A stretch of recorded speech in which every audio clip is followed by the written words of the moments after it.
24 अध्यक्ष जी। SIR-നെതിരെ പാർലമെന്റിന് അകത്തും പുറത്തും പ്രതിഷേധം. വിഷയം അടിയന്തര പ്രമേയമായി പരിഗണിക്കണമെന്ന പ്രതിപക്ഷ ആവശ്യം തള്ളി. ലോക്സഭ 2 മണിവരെ നിർത്തിവെച്ചു. രാജ്യസഭയിലും ബഹളം. സഞ്ചാർ സാധി ആപ്പ് മൊബൈലുകളിൽ ഉൾപ്പെടുത്താനുള്ള കേന്ദ്ര നീക്കം പൗരാവകാശത്തിനുമേലുള്ള കടന്നുകയറ്റമെന്ന് കോൺഗ്രസ്.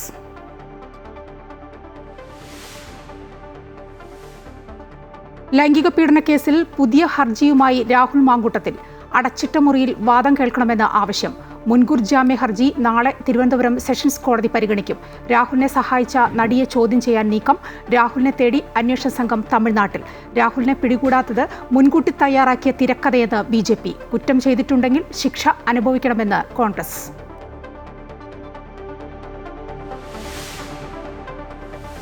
വിവാദങ്ങൾക്കിടെ കിഫ്ബിയെ പുകഴ്ത്തി മുഖ്യമന്ത്രി.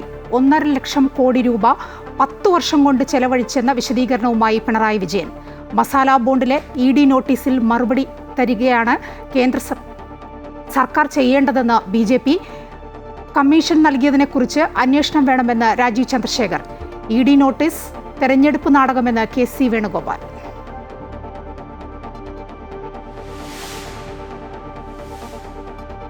നടുറോഡിൽ KSRTC ബസ് തടഞ്ഞ കേസിൽ തിരുവനന്തപുരം മേയർ ആര്യ രാജേന്ദ്രനെയും ഭർത്താവ് സച്ചിൻ ദേവ് MLAയെയും ഒഴിവാക്കി കുറ്റപത്രം. മേയറുടെ സഹോദരൻ അരവിന്ദ് മാത്രം പ്രതി. അശ്ലീല ആംഗ്യം കാണിച്ചതിൽ ഡ്രൈവർ യദുവിനെയും ഉൾപ്പെടുത്തും. കേസുമായി മുന്നോട്ടു പോകുമെന്ന് യദു.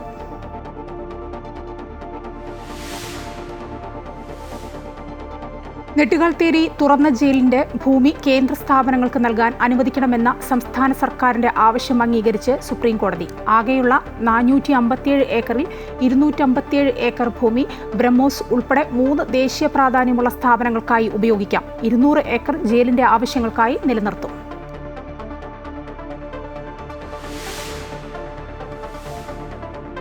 ഇന്ത്യ ദക്ഷിണാഫ്രിക്ക 2ാം ഏകദിനം നാളെ റായ്പൂരിൽ. പരിശീലകൻ ഗൗതം ഗംഭീറിനെതിരെ കടുത്ത നിലപാടിൽ രോഹിത്തും കോഹ്ലിയും.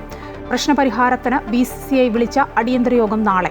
ഇന്ത്യൻ സൂപ്പർ ലീഗ് ഫുട്ബോളിലെ പ്രതിസന്ധി പരിഹരിക്കാൻ കേന്ദ്ര ആഭ്യന്തര മന്ത്രാലയത്തിന്റെ നേതൃത്വത്തിലുള്ള യോഗം നാളെ ഡൽഹിയിൽ നടക്കും. SIR വിഷയത്തിൽ പാർലമെന്റിൽ ഇന്നും ബഹളം. ലോക്സഭാ നടപടികൾ തടസ്സപ്പെട്ടു. SIR ചർച്ച ചെയ്യണമെന്ന ആവശ്യം പാർലമെന്റിൽ പ്രതിപക്ഷം ആവശ്യപ്പെട്ടു. ഇരുസഭകളും ഉച്ചയ്ക്ക് 2 മണിവരെ നിർത്തിവെച്ചു. രാജ്യസഭയിൽ അധ്യക്ഷൻ CP രാധാകൃഷ്ണനും CPM MP V ശിവദാസനും തമ്മിൽ തർക്കമുണ്ടായി. I am not going to listen to you. I am not going to listen to you other than the subject. Sir, kindly listen. No. Dr. V Shivadasan. Respected Chair, my topic is the attack of wild animal, but I believe the union government is trying to attack the voters and the people of the nation. No, Sri. Sir, this is the topic, sir. No, Sri. Nothing will go on record other than the subject. Sri, I am going to call the next person. If you don't want to talk on the subject, I am going to call the other person. No, whether you have to stick to your subject, sir, or otherwise, I am not going to allow you to speak. Nothing will go on record. നിരവധി BLOമാർ മരിച്ചെന്നും അടിയന്തര സാഹചര്യമാണെന്നും രാജ്യസഭാ പ്രതിപക്ഷ നേതാവ് മല്ലികാർജ്ജുൻ ഖാർഗെ സഭയിൽ പറഞ്ഞു. ഇന്ന് തന്നെ ചർച്ച വേണമെന്നും ഖാർഗെ ആവശ്യപ്പെട്ടു. SIR-ൽ ചർച്ച നടക്കുമെന്നും പ്രതിപക്ഷ നേതാക്കളുമായി ഉടനെ ചർച്ച നടത്താമെന്നും രാജ്യസഭാ നേതാവായ JP നഡ്ഡ പറഞ്ഞു. കൂടുതൽ വിവരങ്ങളുമായി പ്രശാന്ത് ചേരുകയാണ്. പ്രശാന്ത്, SIR വിഷയത്തിൽ പാർലമെന്റിൽ ഇന്നും വലിയ ബഹളമാണ് ഉണ്ടായിരിക്കുന്നത്. എന്താണ് പ്രതിപക്ഷം ഇപ്പോൾ പറയുന്നത്?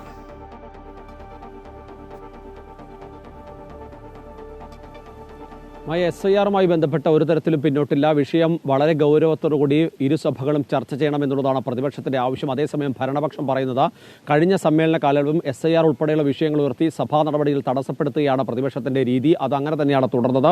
പക്ഷേ അതിനുശേഷം നടന്ന തിരഞ്ഞെടുപ്പുകളിൽ SIR ഉൾപ്പെടെ നടപ്പിലാക്കിയിട്ടും അത് കൃത്യമായി നടപ്പിലാക്കാൻ കഴിഞ്ഞിട്ടുണ്ട്. മാത്രമല്ല, തിരഞ്ഞെടുപ്പിൽ ഉൾപ്പെടെ ഇതേ ആരോപണങ്ങൾ ഉന്നയിച്ചുകൊണ്ടാണ് തിരഞ്ഞെടുപ്പിനെ പ്രതിപക്ഷം നേരിട്ടത്. അതിൽ തന്നെ വലിയ തിരിച്ചടി ഉണ്ടാകുകയൊക്കെ ചെയ്തു. എന്നിട്ടും സമാന വിഷയവുമായി വീണ്ടും സഭയിലേക്ക് വരുന്നതിനാണ് ഇപ്പോൾ ജനങ്ങൾക്ക് കാര്യങ്ങൾ ബോധ്യപ്പെട്ടിട്ടുണ്ടെന്നുള്ളത് ഭരണപക്ഷം പറയുന്നു. അതേസമയം തന്നെ പ്രതിപക്ഷം പറയുന്നത് ഈ BLA ആത്മഹത്യ ചെയ്യുന്നു. അതോടൊപ്പം തന്നെ പ്രധാനപ്പെട്ട വിഷയം നിരവധിയായ പ്രതിസന്ധികൾ സാധാരണ വോട്ടർമാർക്ക് ഉൾപ്പെടെ ഉണ്ടാകുകയും ചെയ്യുന്നു. അക്കാര്യങ്ങൾക്ക് തന്നെ കൃത്യമായി പരിശോധിക്കുകയും അതിന്മേലുള്ള ചർച്ച നടത്തുകയും വേണം. എന്താണ് കേന്ദ്ര സർക്കാരിന് ഇക്കാര്യത്തിൽ പറയാനുള്ളത്, പ്രതിപക്ഷത്തിന് പറയാനുള്ളത്, അത് രാജ്യം അറിയണം എന്നുള്ളതാണ് പ്രതിപക്ഷത്തിന്റെ നിലപാട്.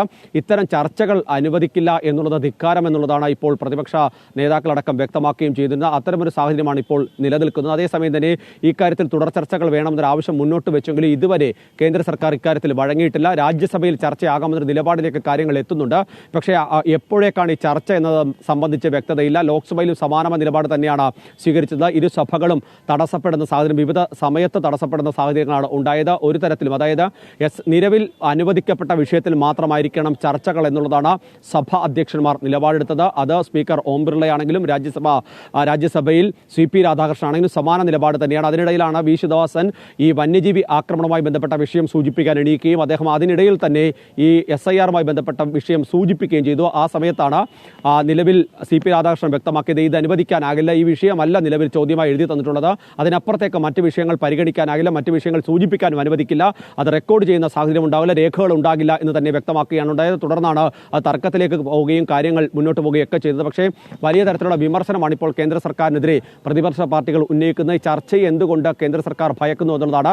പക്ഷേ ഈ തർക്കങ്ങൾ നടക്കുമ്പോഴും നിരവധിയായ ബില്ലുകൾ പാർലമെന്റ് സഭകൾ പാസാക്കി പോകുന്നു എന്നുള്ളതാണ് പ്രധാനപ്പെട്ട കാര്യം. റബ്ബർ ബോർഡുമായി ബന്ധപ്പെട്ട ഭേദഗതി ബില്ലടക്കം ലോക്സഭ പാസാക്കുന്ന സാഹചര്യമൊക്കെ ഇതിനിടയിൽ ഉണ്ടാകുകയും ചെയ്യുന്നുണ്ട്. മായ, പ്രശാന്താണ് വിവരങ്ങൾ നൽകിയത്. കാട്ടാക്കട നെട്ടുകാൽത്തേരി തുറന്ന ജയിലിന്റെ ഭൂമി കേന്ദ്ര സ്ഥാപനങ്ങൾക്ക് നൽകാൻ അനുവദിക്കണമെന്ന സംസ്ഥാന സർക്കാരിന്റെ ആവശ്യം സുപ്രീം കോടതി അംഗീകരിച്ചു. ബ്രഹ്മോസ്, SSB, ദേശീയ ഫോറൻസിക് സർവകലാശാല എന്നിവയ്ക്കാണ് 257 ഏക്കർ ഭൂമി അനുവദിക്കുക. ആകെയുള്ള 457 ഏക്കറിൽ 200 ഏക്കർ ഭൂമി ജയിലിന്റെ ആവശ്യങ്ങൾക്കായി നിലനിർത്തും. തുറന്ന ജയിലുകളുടെ ഭൂമി മറ്റ് ആവശ്യങ്ങൾക്ക് ഉപയോഗിക്കുന്നതിൽ കോടതി ചില നിയന്ത്രണങ്ങൾ ഏർപ്പെടുത്തിയിരുന്നു. ഈ സാഹചര്യത്തിലാണ് സംസ്ഥാന സർക്കാർ ഹർജിയുമായി സുപ്രീം കോടതിയെ സമീപിച്ചത്. സംസ്ഥാന സർക്കാരിനായി സ്റ്റാൻഡിംഗ് കൗൺസിൽ നിഷെ രാജൻ ശങ്കർ ഹാജരായി.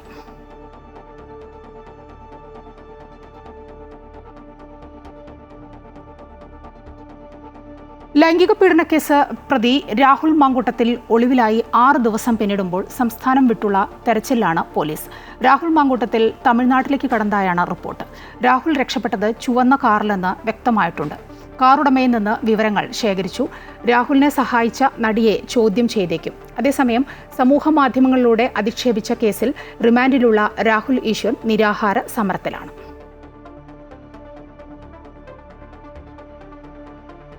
കൂടുതൽ വിവരങ്ങളുമായി ദേവിക ചേരുകയാണ്. ദേവിക, രാഹുൽ മാങ്കൂട്ടത്തിൽ ഇപ്പോഴും ഒളിവിലാണ്. പോലീസിന്റെ ഭാഗത്തു നിന്ന് വലിയ അന്വേഷണം നടക്കുന്നു, തെരച്ചിൽ നടക്കുന്നു. ഏതു തരത്തിലാണ് അന്വേഷണം പുരോഗമിക്കുന്നത്?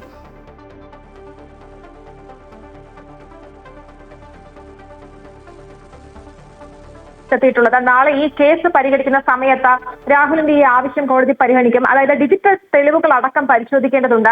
അതിലുള്ള വിവരങ്ങൾ പുറത്തു പോകാൻ പാടില്ല എന്ന ആവശ്യമാണ് രാഹുൽ മാങ്കൂട്ടത്തിൽ മുന്നോട്ട് വയ്ക്കുന്നത്. എന്തായാലും രാഹുലിനായിട്ടുള്ള തിരച്ചിൽ പോലീസ് ഊർജിതമാക്കിയിട്ടുണ്ട്. ഈ ചുവന്ന നിറത്തിലുള്ള പോളോ കാറിലാണ് രാഹുൽ മുങ്ങിയത് എന്ന നിഗമനത്തിലാണ് പോലീസ് ഉള്ളത്. അത് സംബന്ധിച്ച് പാലക്കാട്ടെ ഫ്ളാറ്റിലെത്തി കെയർടേക്കറുടെ മൊഴി പോലീസ് എടുത്തിട്ടുണ്ട്. ഈ കെയർടേക്കറിനെ സ്വാധീനിച്ച് രാഹുലും സംഘവും ഈ രാഹുൽ മുങ്ങിയ അന്നേ ദിവസത്തെ CCTV ദൃശ്യങ്ങൾ നശിപ്പിച്ചു എന്ന നിഗമനത്തിലാണ് പോലീസ് ഉള്ളത്. എന്നാൽ കെയർടേക്കർ പറയുന്നത് വ്യാഴാഴ്ച വൈകുന്നേരം 4:30 ജോലി പൂർത്തിയാക്കി താൻ വീട്ടിൽ നിന്ന് മടങ്ങി രാഹുൽ മാങ്കൂട്ടത്തിൽ തിരിച്ചു വന്നതായി തനിക്ക് അറിവില്ല എന്ന കാര്യമാണ് പറയുന്നത്. എന്തായാലും ഈ വിഷയത്തിൽ അന്വേഷണം ഊർജിതമാക്കുകയാണ്. സംസ്ഥാനം വിട്ടു രാഹുൽ മാങ്കൂട്ടത്തിൽ എന്ന നിഗമനത്തിലാണ് പോലീസ് ഉള്ളത്. അതേസമയം ഈ ലൈംഗിക പീഡന പരാതി നൽകിയ യുവതിക്കെതിരെ സൈബർ ഹാൻഡിലുകളിൽ അധിക്ഷേപ പരാമർശങ്ങൾ അഴിച്ചുവിട്ടവർക്കെതിരെ സൈബർ പോലീസും കൃത്യമായ നിയമ നടപടികളുമായി മുന്നോട്ട് പോവുകയാണ്. അതിന്റെ ഭാഗമായി കഴിഞ്ഞ ദിവസം രാഹുൽ ഈശ്വറിനെ റിമാൻഡ് ചെയ്തിരുന്നു. എന്തായാലും അദ്ദേഹം ഇന്ന് ജയിലിൽ നിരാഹാര സമരം തുടരുകയാണ്. ഇന്ന് ജാമ്യാപേക്ഷ പരിഗണിക്കുമെന്ന വാർത്തകളൊക്കെ വന്നിരുന്നു. എന്നാൽ രാഹുൽ ഈശ്വറിന്റെ ഭാര്യ വ്യക്തമാക്കിയത് തുടർ നിയമ നടപടികൾ എങ്ങനെ വേണമെന്ന കാര്യം ആലോചിച്ച് മാത്രമായിരിക്കുമെന്നാണ്. എന്തായാലും വരും ദിവസങ്ങളിൽ കൂടുതൽ പേരിലേക്ക് അന്വേഷണം എത്തുമെന്ന് തന്നെയാണ് മനസ്സിലാക്കാൻ സാധിക്കുന്നത്. മായ, ദേവികയാണ് വിവരങ്ങൾ നൽകിക്കൊണ്ടിരുന്നത്. ആദ്യം അറസ്റ്റ്, പിന്നീട് കുറ്റം കണ്ടുപിടിക്കാം എന്ന രീതിയിലാണ് പോലീസ് രാഹുൽ ഈശ്വറിനോട് സ്വീകരിച്ചതെന്ന് ഭാര്യ ദീപ രാഹുൽ. ജാമ്യം പോലും നിഷേധിക്കുന്ന തരത്തിലുള്ള എന്ത് തെറ്റാണ് രാഹുൽ ഈശ്വർ ചെയ്തത്? തുടർ നിയമ നടപടികൾ ആലോചിച്ച് തീരുമാനിക്കുമെന്നും ദീപ അമൃത വാർത്തകളോട് പറഞ്ഞു. ആക്ച്വലി ഇവര് അറസ്റ്റ് ആദ്യം നടക്കട്ടെ, കുറ്റം പിന്നീട് നോക്കാം എന്നൊരു മട്ടിലേക്കാണ് പേഴ്സണലി എനിക്ക് ഫീൽ ചെയ്തത്. കാരണം ആദ്യം വേറെ കുറെ ഒഫൻസസ് ആയിരുന്നു. പിന്നെ അതായത് വിക്ടിമിന്റെ ഫേസും ഐഡന്റിറ്റിയും പേരൊക്കെ റിവീൽ ചെയ്തു എന്ന് പറഞ്ഞിട്ട് പിന്നെ കുറെ ബെയിലബിൾ ഒഫൻസ് ആയിരുന്നു. പിന്നീട് മനസ്സിലായി അത് നിൽക്കില്ല, കാരണം ചേട്ടൻ അങ്ങനെ ചെയ്തിട്ടില്ല, ഐഡന്റിറ്റി റിവീൽ ചെയ്തിട്ടില്ല. പിന്നെ എല്ലാം ബെയിലബിൾ ഒഫൻസ് ആണ്. അപ്പൊ അവർക്ക് വേറെ ഒന്നുമില്ല. പിന്നെ രാത്രിയാണ് പിന്നെ ഒരു നോൺ ബെയിലബിൾ ഒഫൻസ് ചേർത്തത്. രാഹുൽ മാങ്കൂട്ടത്തിൽ കോൺഗ്രസിന്റെ ഭാഗമല്ലെന്ന് ACC സംഘടനാ ജനറൽ സെക്രട്ടറി KC വേണുഗോപാൽ. അതുകൊണ്ട് തന്നെ എന്ത് ചെയ്യണമെന്ന് തീരുമാനിക്കാൻ വ്യക്തിപരമായി അയാൾക്ക് അവകാശമുണ്ട്. സ്വർണ്ണക്കൊള്ളയിൽ SITക്ക് മേൽ സമ്മർദ്ദമുണ്ട്. അത്തരം ചർച്ചകളിൽ നിന്ന് വഴിതിരിച്ചു വിടാനാണ് രാഹുൽ വിഷയം വീണ്ടും കുത്തിപ്പൊക്കുന്നതെന്നും വേണുഗോപാൽ പറഞ്ഞു. അയാളിപ്പോൾ കോൺഗ്രസ് പാർട്ടിയിൽ സസ്പെൻഡ് ചെയ്യപ്പെട്ട് കിടക്കുകയാണ്. അതായത് അയാളുടെ വ്യക്തിപരമായ കാര്യമാണ്. നിയമപരമായിട്ടുള്ള കാര്യങ്ങൾക്ക് മുന്നോട്ട് പോകാൻ ഒരു പൗരന് അവകാശമുള്ള പോലെ അയാൾക്ക് അവകാശമുണ്ട്. അത് അയാൾ തീരുമാനിക്കട്ടെ. അല്ല, അതിപ്പം നിങ്ങളല്ലേ പറയുന്നത് പഴി. ഞങ്ങൾ ഈ കാര്യത്തിൽ ഞാൻ വീണ്ടും ഇത് പറഞ്ഞുകൊണ്ടിരിക്കാൻ നിങ്ങളെ നിർബന്ധിക്കുകയാണ്. നിങ്ങൾക്ക് സ്വർണ്ണക്കടത്ത് പ്രശ്നമല്ല. ശബരിമലയിൽ ഇപ്പം SIT സമയം നീട്ടി ചോദിച്ചിരിക്കുകയാണ്. അത് നിങ്ങൾക്ക് ആർക്കും പ്രശ്നമല്ല. രാഹുൽ മാങ്കൂട്ടത്തിൽ കുറ്റം ചെയ്തിട്ടുണ്ടെങ്കിൽ ശിക്ഷ അനുഭവിക്കണമെന്ന് കോൺഗ്രസ് നേതാവ് രമേശ് ചെന്നിത്തല. രാഹുലിനെ പാർട്ടി സംരക്ഷിക്കുന്നില്ല, അദ്ദേഹത്തെ പോലീസ് കണ്ടുപിടിക്കട്ടെ, നിയമത്തിന്റെ വഴിക്ക് പോകുമെന്നും ചെന്നിത്തല കോഴിക്കോട് പറഞ്ഞു. സന്ദീപ് വാര്യർക്കെതിരെ നടപടിയെടുത്താലും അത് സ്വാഭാവികമായ നിയമ നടപടി. നിയമം എല്ലാവർക്കും ഒരുപോലെയാണെന്നും ചെന്നിത്തല കൂട്ടിച്ചേർത്തു. രാഹുൽ മാങ്കൂട്ടത്തിൽ കേസിൽ സർക്കാരിനെ വിമർശിച്ച് BJP സംസ്ഥാന അധ്യക്ഷൻ രാജീവ് ചന്ദ്രശേഖർ. മാസങ്ങൾക്ക് മുമ്പ് സ്വമേധയാ എടുത്ത കേസിൽ രാഹുലിനെ വേണമെങ്കിൽ അറസ്റ്റ് ചെയ്യാമായിരുന്നു. അത് ചെയ്യാതെ തെരഞ്ഞെടുപ്പ് അടുത്തിരിക്കെ നടത്തുന്നത് മുൻകൂട്ടി തയ്യാറാക്കിയ തിരക്കഥ പ്രകാരമുള്ള കാര്യങ്ങളാണ്. Metro man E. ശ്രീധരനെ തോൽപ്പിച്ചതിൽ കുറ്റബോധത്തിലാണ് പാലക്കാടൻ ജനതയെന്നും അദ്ദേഹം തൃശ്ശൂരിൽ പറഞ്ഞു. ഇതാണിപ്പോൾ കോൺഗ്രസിൻ്റെ രാഷ്ട്രീയം. ഇതിനെക്കുറിച്ച് ഞാൻ കൂടുതൽ പറയാൻ ആഗ്രഹിക്കുന്നില്ല. ജനങ്ങൾ കണ്ടതാണ്, മനസ്സിലാക്കിയതാണ്. പാലക്കാട് ജനങ്ങൾ ഏറ്റവും വിഷമത്തിലാണ്. കാരണം ഒരു മെട്രോ ശ്രീധരൻ എന്ന കാൻഡിഡേറ്റ് മത്സരിച്ചപ്പോൾ അദ്ദേഹത്തിന് ഇവരെ തോൽപ്പിച്ച് ഇങ്ങനത്തെ പോലെ MLA-മാരാണ് തലക്കയറ്റി വെച്ചിരിക്കുന്നത്. അപ്പോൾ ഇന്ന് ഏറ്റവും റിഗ്രറ്റ് ആർക്കെങ്കിലും ഉണ്ടെങ്കിൽ പാലക്കാടത്തെ ജനങ്ങളാണ്. കാരണം അവരുടെ MLA ഇങ്ങനത്തെ ഒരു MLA ആയിരുന്നു തല വെച്ച് കെട്ടിയിരിക്കുന്നത് കോൺഗ്രസ്. കിഫ്ബി വഴി 1.5 ലക്ഷം കോടി രൂപ 10 വർഷം കൊണ്ട് ചെലവഴിച്ചെന്ന് മുഖ്യമന്ത്രി പിണറായി വിജയൻ. ദുബായിൽ ഓർമ്മ പ്രവാസി സംഘടന ഒരുക്കിയ കേരളോത്സവത്തിൽ സംസാരിക്കവെയാണ് കിഫ്ബിയെ പുകഴ്ത്തിയുള്ള മുഖ്യമന്ത്രിയുടെ പരാമർശം. കിഫ്ബി വഴി വന്ന വികസന പദ്ധതികളുടെ തെളിവ് കേരളത്തിൽ കാണാൻ കഴിയുമെന്നും മുഖ്യമന്ത്രി പറഞ്ഞു. റോഡുകള്, വിവിധ പാലങ്ങൾ കുറച്ചു നാൾ മുൻപ് ഒരു കണക്ക് പറയുന്നതായിട്ട് കേട്ടു. 150ാമത്തെ പാലം ഇതാ ഉദ്ഘാടനം ചെയ്യുന്നുവെന്ന്. അങ്ങനെ വിവിധ പാലങ്ങൾ, ഫ്ലൈ ഓവറുകൾ, ഓവർബ്രിഡ്ജുകൾ, ഇങ്ങനെ റോഡ് രംഗത്ത് പലതും. നാഷണൽ ഹൈവേയുടെ ഭാഗമായിട്ടുള്ള പ്രവർത്തനത്തിന് കൊടുത്ത കാശ്, അതോടൊപ്പം നാഷണൽ ഹൈവേയുടെ മറ്റൊരു ഭാഗത്ത് മലയോര ഹൈവേ, അതിനുവേണ്ടി വരുന്ന പൈസ സംസ്ഥാന സർക്കാരാണ് ചെലവഴിക്കുന്നത്. മുഖ്യമന്ത്രിക്കെതിരായ ED നോട്ടീസ് തമാശയെന്ന് ACC general secretary KC Venugopal. തെരഞ്ഞെടുപ്പ് ആയതുകൊണ്ട് പുറത്തുവിട്ടു എന്ന് മാത്രം. കള്ളക്കളി എല്ലാവർക്കും മനസ്സിലാവും, നാടകമാണ് നടക്കുന്നതെന്നും വേണുഗോപാൽ ഡൽഹിയിൽ പറഞ്ഞു. തെരഞ്ഞെടുപ്പ് കാലം വരുമ്പോൾ ഇങ്ങനെ ഒരു തമാശ ED നടത്തും. എൻഫോഴ്സ്മെന്റ് ഡയറക്ടറേറ്റ് എന്ന് പറയുന്നതിനകത്ത് നിങ്ങൾ ഇത്രയും ഗൗരവം കാണുന്നില്ല അവരുടെ നോട്ടീസിന്. എന്തായാലും ഒരു കാര്യം സത്യമായി, ഈ നോട്ടീസ് അവർ തിരഞ്ഞെടുപ്പ് കാലമായതുകൊണ്ട് പുറത്തു വിട്ടു. മുമ്പൊരു നോട്ടീസ് വന്ന കാര്യം നിങ്ങളാരും അറിഞ്ഞത് എത്രയോ നാളുകൾ കഴിഞ്ഞിട്ടല്ലേ മുമ്പൊരു നോട്ടീസ് വന്നത്. അത് മുഖ്യമന്ത്രിയുടെ മകനെ നോട്ടീസ് വന്നതെന്ന് നമ്മൾ അറിഞ്ഞത് എത്ര നാൾ കഴിഞ്ഞിട്ടാണ്. എന്തായാലും ED ഇക്കാര്യത്തിൽ മുഖ്യമന്ത്രിക്ക് നോട്ടീസ് അയച്ചപ്പോൾ തന്നെ പുറത്തു വിട്ടു. ഇതല്ല കിഫ്ബി മസാല ബോണ്ട് വഴി നടന്നത് വലിയ അഴിമതിയാണെന്ന് രമേശ് ചെന്നിത്തല. 5 വർഷം കൊണ്ട് 1045 കോടി രൂപ കനേഡിയൻ കമ്പനിക്ക് കൊടുത്തെന്ന് തോമസ് ഐസക് പറയുന്നത് പച്ചക്കള്ളമാണ്. ED നോട്ടീസിൽ വിശ്വാസമില്ല. തെരഞ്ഞെടുപ്പ് അടുക്കുമ്പോഴുള്ള ഏർപ്പാട് മാത്രമാണ് ഇതെന്നും ചെന്നിത്തല ആരോപിച്ചു. തോമസ് ഐസക് പച്ചക്കള്ളം പറഞ്ഞുകൊണ്ടിരിക്കുകയാണ്. പച്ചക്കള്ളം. അദ്ദേഹം പറഞ്ഞു പ്രൈവറ്റ് പ്ലേസ്മെന്റ് അല്ല പബ്ലിക് പ്ലേസ്മെന്റ്. എന്ന് വെച്ചാൽ ലണ്ടൻ സ്റ്റോക്ക് എക്സ്ചേഞ്ചിൽ ലിസ്റ്റ് ചെയ്ത് കഴിഞ്ഞ ശേഷമാണ് CDPQ എന്ന കമ്പനി ഷെയർ വാങ്ങിയെന്നാണ് അദ്ദേഹം പറയുന്നത്. പച്ചക്കള്ളം പറയുന്നത്. ഞാൻ പ്രതിപക്ഷ നേതാവിന്റെ കാലഘട്ടത്തിന്റെ മുഴുവൻ രേഖയും ഞാനന്ന് പുറത്തു കൊണ്ടുവന്നതാണ്. ഇതൊരു പ്രൈവറ്റ് പ്ലേസ്മെന്റ് ആയിരുന്നു. മുഖ്യമന്ത്രിക്കെതിരായ ED നോട്ടീസ് സാധാരണ നടപടിക്രമമാണെന്ന് BJP സംസ്ഥാന അധ്യക്ഷൻ രാജീവ് ചന്ദ്രശേഖർ. മറുപടി തരികയാണ് സർക്കാർ ചെയ്യേണ്ടത്. ലണ്ടനിൽ നിന്ന് എന്തിന് പണം ശേഖരിച്ചു? ഇന്ത്യൻ ബാങ്കുകൾ വഴി എന്തുകൊണ്ട് പണം ശേഖരിച്ചില്ല? ഇതെല്ലാം ജനങ്ങളുടെ തലയിൽ കെട്ടിവെക്കുന്ന കാര്യമല്ലേ എന്നും രാജീവ് ചന്ദ്രശേഖർ ചോദിച്ചു. ED എന്നൊരു പ്രൊഫഷണൽ ഇൻവെസ്റ്റിഗേറ്റീവ് ഏജൻസി എന്തെങ്കിലും ഒരു നോട്ടീസ് അയക്കുമ്പോൾ അത് രാഷ്ട്രീയമാണ്. പക്ഷേ ഇതെല്ലാം നമുക്ക് കൃത്യമായി മനസ്സിലാക്കേണ്ട ഇഷ്യൂ ആണ്. 2100 കോടി എന്തിന് ലണ്ടനിൽ അവർ റേസ് ചെയ്തു? എന്തുകൊണ്ട് ഇവിടെ ഇന്ത്യൻ ബാങ്ക് വഴി അവർ കാശ് റേസ് ചെയ്തില്ല? ശബരിമലയിൽ അന്നദാന മണ്ഡപത്തിൽ നടപ്പാക്കാനിരുന്ന സദ്യ വൈകും. മണ്ഡലകാലം ആരംഭിച്ചതിന് ശേഷം സദ്യ നടപ്പാക്കുമ്പോൾ ഉണ്ടാകുന്ന നിയമപരമായ സാങ്കേതിക പ്രശ്നങ്ങളാണ് സദ്യ പെട്ടെന്ന് നടപ്പിലാക്കുന്നതിന് ദേവസ്വം ബോർഡിന് മുന്നിലെ തടസ്സമായി മാറിയത്. MM രാഗേഷ് സന്നിധാനത്തു നിന്നും തയ്യാറാക്കിയ റിപ്പോർട്ട് കാണാം. ശബരിമല സന്നിധാനത്ത് അന്നദാന മണ്ഡപത്തിൽ ഈ മണ്ഡലകാലം ആരംഭിച്ചതിന് ശേഷമാണ് സദ്യ നടപ്പിലാക്കാൻ ദേവസ്വം ബോർഡ് ആലോചിച്ചത്.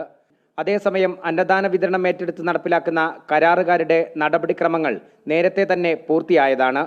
സദ്യ നടപ്പിലാക്കുമ്പോൾ വിഭവങ്ങളിൽ ഉൾപ്പെടെ മാറ്റങ്ങൾ ഉണ്ടാകും. ഇത് നടപ്പിലാക്കുമ്പോൾ നേരത്തെ നിശ്ചയിച്ച തുകയിൽ ഉൾപ്പെടെ മാറ്റങ്ങളും ഉണ്ടാകും. ഇങ്ങനെ അധികമായി വരുന്ന തുക കരാറുകാർക്ക് നൽകുമ്പോൾ നിയമപ്രശ്നങ്ങൾ ഉണ്ടായേക്കും. ഇത്തരം നിയമതടസ്സങ്ങൾ പരിഹരിക്കുന്നതിനുള്ള കൂടിയാലോചനകൾ നടക്കുകയാണ്. നിയമവശം അറിയുന്നതിന് ദേവസ്വം കമ്മീഷണറും എക്സിക്യൂട്ടീവ് ഓഫീസറും അടങ്ങുന്ന 5 അംഗ കമ്മിറ്റിയെ ചുമതലപ്പെടുത്തിയിട്ടുണ്ട്. ഈ കമ്മിറ്റി ചേർന്ന് നിയമപ്രശ്നങ്ങൾ ലോ ഓഫീസറുമായി ഉൾപ്പെടെ ചർച്ചകൾ നടത്തും. നിലവിൽ 240ഓളം പേർ അന്നദാന മണ്ഡപത്തിൽ ജോലി ചെയ്യുന്നുണ്ട്. സദ്യയാകുമ്പോൾ കൂടുതൽ ജീവനക്കാരെ നിയോഗിക്കേണ്ടി വരും. 4 തരം കറികൾ, പായസം, പപ്പടം, അച്ചാർ എന്നിവയടക്കമടങ്ങുന്നതാണ് സദ്യ. ഈ മണ്ഡലകാലത്ത് തന്നെ സദ്യ നടപ്പിലാക്കാനുള്ള ശ്രമങ്ങളാണ് ദേവസ്വം ബോർഡ് നടത്തുന്നത്. ശബരിമല സന്നിധാനത്ത് അന്നദാന മണ്ഡപത്തിൽ സദ്യ നടപ്പിലാവണമെങ്കിൽ ദേവസ്വം ബോർഡിന് മുന്നിൽ ചില കടമ്പകളുണ്ട്. അതായത് ചില സാങ്കേതിക പ്രശ്നങ്ങൾ പരിഹരിച്ചുകൊണ്ട് മാത്രമേയുള്ളൂ സദ്യ നടപ്പിലാക്കാൻ സാധിക്കുകയുള്ളൂ. MM Ragesh, Amrita news, Sannidhanam. ശബരിമലയിൽ 18ാം പടി കയറുന്നതിനിടെ കൊല്ലം ഓയൂരിൽ നിന്നും എത്തിയ 62കാരനായ വിജയകുമാർ കുഴഞ്ഞു വീണ് മരിച്ചു. 18ാം പടി കയറി കൊടിമരച്ചുവട്ടിൽ എത്തിയപ്പോൾ വിജയകുമാറിന് ദേഹാസ്വാസ്ഥ്യം അനുഭവപ്പെടുകയും കുഴഞ്ഞു വീഴുകയുമായിരുന്നു. അവിടെ വെച്ച് തന്നെ CPR കൊടുത്ത് ഉടനെ നടപ്പന്തലിൻ്റെ അടുത്തുള്ള ഹോസ്പിറ്റലിൽ എത്തിച്ചെങ്കിലും ജീവൻ രക്ഷിക്കാനായില്ല. അദ്ദേഹത്തോടൊപ്പം 32 വയസ്സുള്ള മകൻ അരുണും ദർശനത്തിനായി കൂടെ ഉണ്ടായിരുന്നു. മൃതദേഹം നാട്ടിലെത്തിക്കും.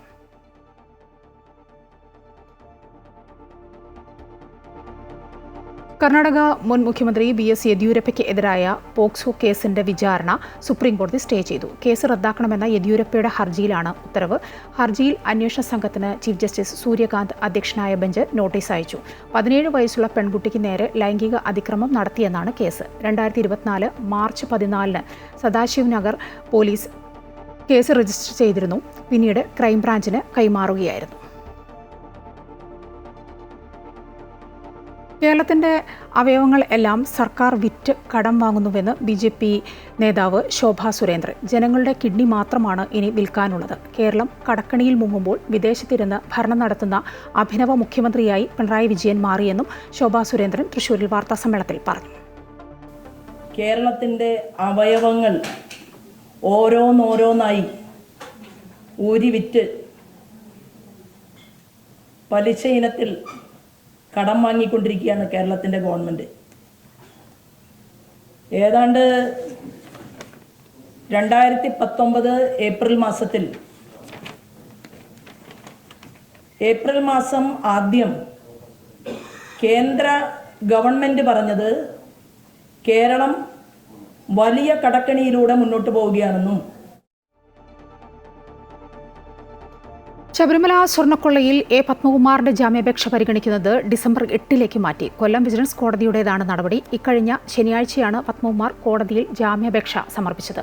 ഇന്ന് പരിഗണിക്കുമെന്നായിരുന്നു പറഞ്ഞിരുന്നതെങ്കിലും ജാമ്യാപേക്ഷയിൽ നടപടികൾ പൂർത്തിയാക്കേണ്ടതുണ്ടതിനാൽ 8-ാം തീയതിയിലേക്ക് മാറ്റുകയായിരുന്നു. തനിക്കെതിരെ ചുമത്തിയിരിക്കുന്ന കുറ്റങ്ങളിൽ ബോർഡിന് കൂട്ടുത്തരവാദിത്തം എന്നതാണ് പത്മകുമാർ ജാമ്യാപേക്ഷയിൽ പറയുന്നത്. എൻ വാസുവിന്റെ ജാമ്യാപേക്ഷയിൽ നാളെ വിജിലൻസ് കോടതി വിധി പറയും. സർക്കാരിന്റെ സഞ്ചാർ സാഥി ആപ്പ് മൊബൈലുകളിൽ ഉൾപ്പെടുത്തണമെന്ന നിർദ്ദേശത്തെ എതിർത്ത് കോൺഗ്രസ്. നീക്കം പൗരന്മാരെ നിരീക്ഷിക്കാനുള്ള തന്ത്രമെന്ന് ACC general secretary KC Venugopal പറഞ്ഞു. സഞ്ചാർ സാഥി സ്വകാര്യതയിലേക്കുള്ള കടന്നുകയറ്റമാണ്, മൗലിക അവകാശങ്ങളിലെ ലംഘനമാണ്. ബിഗ് ബ്രദറിന് എല്ലാം കേൾക്കാനുള്ള അവസരം ഒരുക്കലാണ് നടക്കുന്നത്. പെഗാസിൽ എന്താണോ നടന്നത് അതുതന്നെയാണ് ഇതിലൂടെ ഉദ്ദേശിക്കുന്നത് എന്നും വേണുഗോപാൽ പറഞ്ഞു. കാപ്പ കേസ് പ്രതിക്ക് ഉൾപ്പെടെ വിവരം ചോർത്തി നൽകി. ASIക്ക് സസ്പെൻഷൻ. തിരുവല്ല പോലീസ് സ്റ്റേഷനിൽ ജോലി ചെയ്തിരുന്ന ASI ബിനുകുമാറിനെയാണ് സസ്പെൻഡ് ചെയ്തത്. പ്രതികളെ കോടതിയിൽ ഹാജരാക്കുന്നതിന് മുമ്പ് ജാമ്യം കിട്ടാൻ സഹായിക്കുന്ന രീതിയിൽ റിമാൻഡ് റിപ്പോർട്ട് വിവരം ഉൾപ്പെടെ പണം വാങ്ങി ചോർത്തി നൽകിയെന്നാണ് കണ്ടെത്തൽ. DIG അജിത ബീഗമാണ് സസ്പെൻഡ് ചെയ്തത്. തിരുവനന്തപുരം സ്വദേശിയായ ബിനുകുമാറിനെതിരെ വിശദമായ അന്വേഷണത്തിന് ഉത്തരവിട്ടിട്ടുണ്ട്. പ്രാഥമികമായി വീഴ്ച കണ്ടെത്തിയപ്പോൾ കഴിഞ്ഞ ദിവസം ഇയാളെ എയർ ക്യാമ്പിലേക്ക് സ്ഥലം മാറ്റിയിരുന്നു. കരൂർ അപകടത്തിലെ CBI അന്വേഷണത്തിൽ സുപ്രീം കോടതിയിൽ സത്യവാങ്മൂലം നൽകി തമിഴ്നാട് സർക്കാർ. CBI അന്വേഷണത്തിന് നിർദ്ദേശിച്ച കോടതി ഉത്തരവ് പിൻവലിക്കണമെന്ന് തമിഴ്നാട് സർക്കാർ. മദ്രാസ് ഹൈക്കോടതി ഇടപെട്ട് രൂപീകരിച്ച SIT അന്വേഷണം പുനരാരംഭിക്കാൻ അനുവദിക്കണമെന്നും മറുപടിയിൽ പറയുന്നു. KSRTC ബസ് തടഞ്ഞ കേസിൽ തിരുവനന്തപുരം മേയർ ആര്യ രാജേന്ദ്രനും ഭർത്താവ് സച്ചിൻ ദേവ് MLAയ്ക്കും ആശ്വാസം. ഇരുവരെയും പ്രതിപ്പട്ടികയിൽ നിന്ന് ഒഴിവാക്കി പോലീസിന്റെ കുറ്റപത്രം. മേയറുടെ സഹോദരൻ അരവിന്ദ് മാത്രമാണ് പ്രതിപ്പട്ടികയിലുള്ളത്. മേയറെ പ്രതിചേർക്കണം എന്ന് ആവശ്യപ്പെട്ട് യദു വീണ്ടും കോടതിയിൽ അപേക്ഷ നൽകി. യദുവിനെതിരെ മ്യൂസിയം പോലീസ് ഉടൻ കുറ്റപത്രം സമർപ്പിക്കും. Thiruvananthapuram judicial first class magistrate കോടതിയാണ് കേസ് പരിഗണിക്കുന്നത്. 2024 ഏപ്രിൽ 27 രാത്രി 10 മണിയോടെ പാളയം സാഫല്യം കോംപ്ലക്സിന് മുന്നിൽ വച്ചാണ് മേയറും ഭർത്താവും അടക്കമുള്ളവർ സഞ്ചരിച്ചിരുന്ന സ്വകാര്യ വാഹനം KSRTC ബസ് തടഞ്ഞ് ഡ്രൈവറുമായി വാക്കുതർക്കമുണ്ടായത്. KSRTC ബസ് തടഞ്ഞ മേയറും ഭർത്താവും ഡ്രൈവർക്കെതിരെ തട്ടിക്കയറിയ ദൃശ്യങ്ങളടക്കം പുറത്തുവന്നിരുന്നു. ബസ് തടഞ്ഞതുമായി ബന്ധപ്പെട്ട് ഡ്രൈവർ യദു പോലീസിൽ പരാതി നൽകി. തന്റെ ജോലി തടസ്സപ്പെടുത്തി ആക്രമിക്കാൻ ശ്രമിച്ചു തുടങ്ങിയ കാര്യങ്ങൾ ചൂണ്ടിക്കാട്ടിയായിരുന്നു പരാതി നൽകിയിരുന്നത്. എന്നാൽ മേയറും MLAയും ഔദ്യോഗിക കൃത്യനിർവഹണം തടസ്സപ്പെടുത്തുകയോ അസഭ്യം പറയുകയോ ചെയ്തിട്ടില്ലെന്നാണ് പോലീസിന്റെ കണ്ടെത്തൽ. മേയറുടെ സഹോദരൻ അരവിന്ദ് മാത്രമാണ് കേസിൽ നിലവിലെ പ്രതി. തനിക്ക് നീതി നിഷേധിക്കപ്പെട്ടുവെന്ന് യദു അമൃത വാർത്തകളോട് പ്രതികരിച്ചിരുന്നു. കുറ്റപത്രത്തിൽ നിന്ന് ഒഴിവാക്കിയത് ഇപ്പോഴല്ല, ഏകദേശം 2-3 മാസം മുന്നേ ഒഴിവാക്കിയതിന്റെ പേരിൽ ഞാനിപ്പോ കോടതി നിൽക്കുകയാണ്. അന്യായം ഫയൽ ചെയ്യാൻ വേണ്ടിയിട്ട് ഈ അന്വേഷണം നേരെ ചൊവ്വെ നടത്തണമെന്ന് പറയാൻ വേണ്ടിയിട്ടാണ് ഇപ്പോൾ റിപ്പോർട്ട് പ്രൈവറ്റ് കംപ്ലൈന്റ് കൊടുക്കുന്നത്. അതുമല്ലാതെ പ്രൈവറ്റ് കംപ്ലൈന്റിൽ 6ാമതൊരു പ്രതിയും കൂടെ ആയിട്ടുണ്ട്. കുറ്റപത്രത്തിൽ നിന്ന് ഒഴിവാക്കിയ സാഹചര്യത്തിൽ മേയറെ വീണ്ടും പ്രതി ചേർക്കണമെന്നാവശ്യപ്പെട്ട് യദു കോടതിയിൽ വീണ്ടും ഹർജി നൽകിയിട്ടുണ്ട്. അമൃത ന്യൂസ്, തിരുവനന്തപുരം.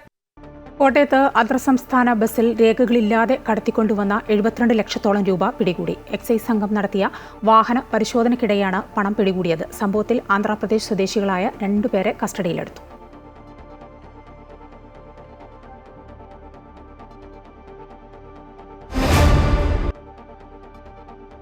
ഇന്ത്യ ദക്ഷിണാഫ്രിക്ക 2ാം ഏകദിനം നാളെ.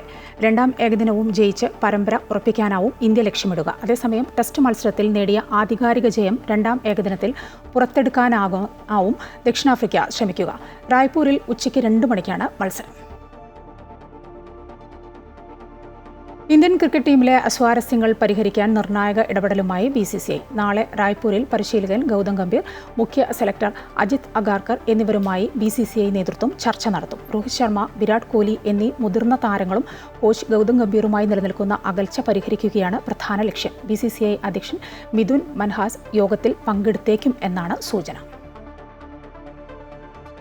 ഇന്ത്യൻ സൂപ്പർ ലീഗ് ഫുട്ബോളിലെ പ്രതിസന്ധി പരിഹരിക്കാൻ കേന്ദ്ര ആഭ്യന്തര മന്ത്രാലയത്തിന്റെ നേതൃത്വത്തിൽ നാളെ യോഗം ചേരും. കായിക മന്ത്രി മൻസുഖ് മാണ്ഡവ്യയുടെ അധ്യക്ഷതയിലുള്ള യോഗത്തിൽ അഖിലേന്ത്യാ ഫുട്ബോൾ ഫെഡറേഷൻ ഭാരവാഹികൾ, ISL ക്ലബ്ബ് പ്രതിനിധികൾ, സുപ്രീം കോടതി നിയോഗിച്ച ബിഡ് ഇവാലുവേഷൻ കമ്മിറ്റി ചെയർമാൻ എന്നിവർ പങ്കെടുക്കും. വാണിജ്യ പങ്കാളിയെ കണ്ടെത്തി പുതിയ സീസൺ ആരംഭിക്കാനുള്ള സാധ്യത മങ്ങിയതോടെ വിഷയത്തിൽ ഇടപെടാൻ തയ്യാറാണെന്ന് കേന്ദ്ര സർക്കാർ കഴിഞ്ഞ ആഴ്ച സുപ്രീം കോടതിയെ അറിയിച്ചിരുന്നു.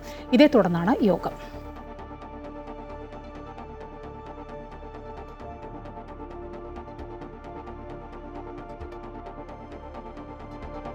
ഉച്ചവാർത്ത പൂർണ്ണമാവുകയാണ്. കൂടുതൽ വാർത്തകൾ കാണാം ഞങ്ങളുടെ യൂട്യൂബ് ചാനൽ.